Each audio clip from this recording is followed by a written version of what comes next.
Tujuan saya membuat video ini, saya akan berbagi dengan rekan-rekan semua, rekan-rekan pencari pemburu pundi-pundi dolar, betapa pentingnya suatu kesehatan.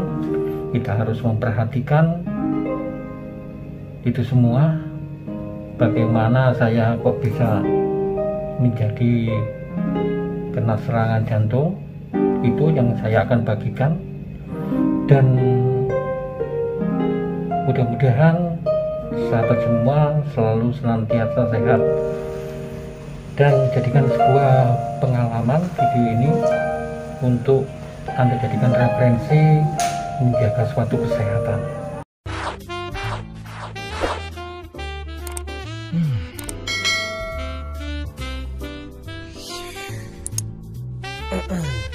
Young man, work harder.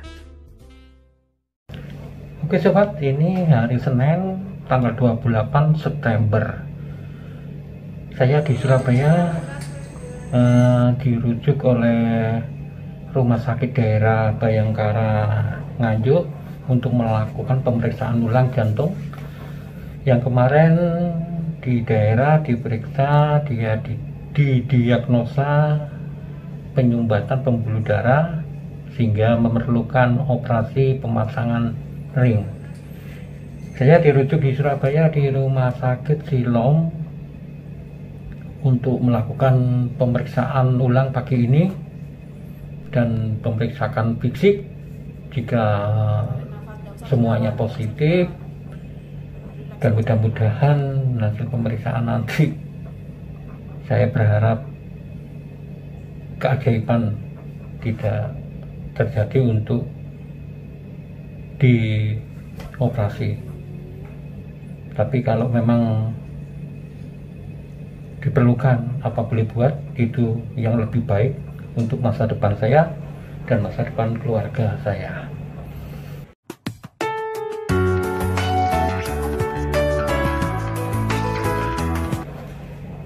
Tujuan saya membuat video ini, saya akan berbagi dengan rekan-rekan semua, rekan-rekan pencari pemburu pundi-pundi dolar, betapa pentingnya suatu kesehatan. Kita harus memperhatikan itu semua. Di samping kita mencari hasil sampingan, tapi tidak perlu maksudnya dengan membabi buta, lupa akan kesehatan kita. Bagaimana saya kok bisa menjadi kena serangan jantung, itu yang saya akan bagikan. Dan mudah-mudahan sahabat semua selalu senantiasa sehat, dan jadikan sebuah pengalaman video ini untuk Anda jadikan referensi menjaga suatu kesehatan. Oke, saya akan memberikan sebuah tip dan pengalaman apa yang harus diperhatikan di samping kita bekerja, terutama bekerja sampingan yang memang perlu fokus di rumah dan berfokus mengerjakan online. Seperti saya sebagai surveyor mengisi survei dengan berbagai macam panel survei, mungkin sampai 10 lebih. Bayangkan dari setiap hari misalkan ada 2 dari survei online. Kalau memang 10 udah 20, itu hanya satu akun. Kalau saya mempunyai beberapa akun, 3 akun, untuk panel survei tersebut bisa 30. Nah, 30 umpamanya tiap hari satu panel 2, sudah 60. Anda bayangkan, itu kesalahan. Di mana titik letak kesalahannya? Nanti saya jelaskan, saya paparkan, oke, di video lebih lanjutnya.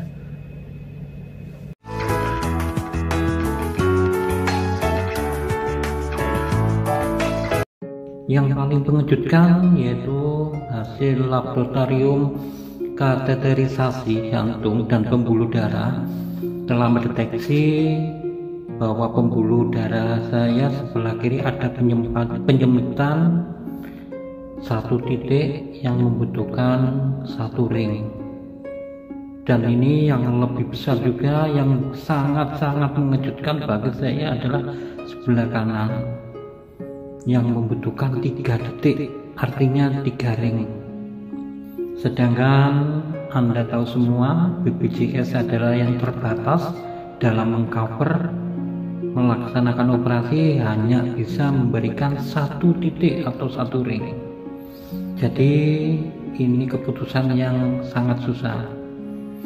Ya, yang paling diambil, yang paling simpel dan yang paling mungkin untuk saat ini bisa menolong adalah hanya 1 titik yang sebelah kiri aja.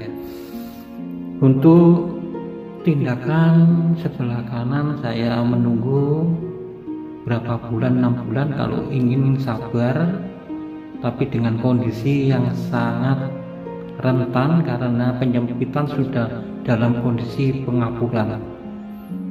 Apa boleh buat? Ya tetap usaha. Bagaimana caranya nanti? Ya mudah-mudahan ada jalan.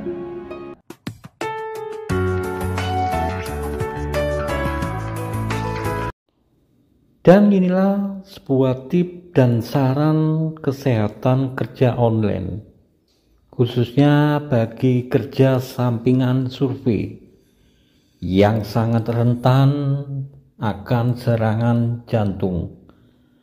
Ada beberapa faktor yang perlu kalian perhatikan. Yang pertama, bekerja online di rumah membuat para pekerja atau kita sebagai surveyor lebih mudah untuk mengakses makanan, cemilan, dan minuman, terutama yang tidak sehat, yang dalam jangka panjang bisa mengakibatkan sebuah obesitas. Terkadang untuk menemani kerja online kita menyiapkan sebuah cemilan kemasan yang instan yang biasa kita beli di sebuah minimarket yang mudah kita dapat dengan komposisi dan cara pengolahan pabrikan yang tidak sehat. Belum lagi sebuah minuman instan, dan lebih buruknya bagi yang minum kopi. Bisa tidak terkontrol apa yang kita minum. Terbawa suasana asiknya kita bekerja online, akan menjadi over kafein, tentunya sangat berpengaruh bagi kesehatan. Berikutnya untuk yang kedua, khususnya ini bagi perokok, tidak komplit biasa kalau kita minum kopi tidak merokok. Kerja sambil merokok dan minum kopi memanglah sangat cocok bagi kita yang perokok berat, sampai tidak terasa beberapa batang yang kita habiskan selama fokus kita mengejar dalam pundi-pundi poin dolar dalam setiap hisapan, memang sangat asik. Untuk faktor yang ketiga, ini faktor penentu yang utama, Anda harus perhatikan betul pola gaya hidup yang tidak teratur, karena tidak ada keterbatasan waktu kerja yang bebas kita, sehingga mengabaikan pola jadwal hidup sehat. Terkadang hingga larut malam, seringnya bergadang malam, dan makan tidur sering terlambat, kurang terjadwal. akan menjadikan kita menjadi burnout. Artinya burnout kondisi di mana seseorang mengalami keadaan kelelahan yang sangat secara emosional dan fisik serta mental yang disebabkan oleh stres yang berlebihan dan berkepanjangan selama kerja online. Akhirnya dapat memicu stres, kualitas tidur yang buruk, dan tekanan darah tinggi, menyebabkan depresi, isomania, pada akhirnya bisa mengakibatkan kena serangan jantung.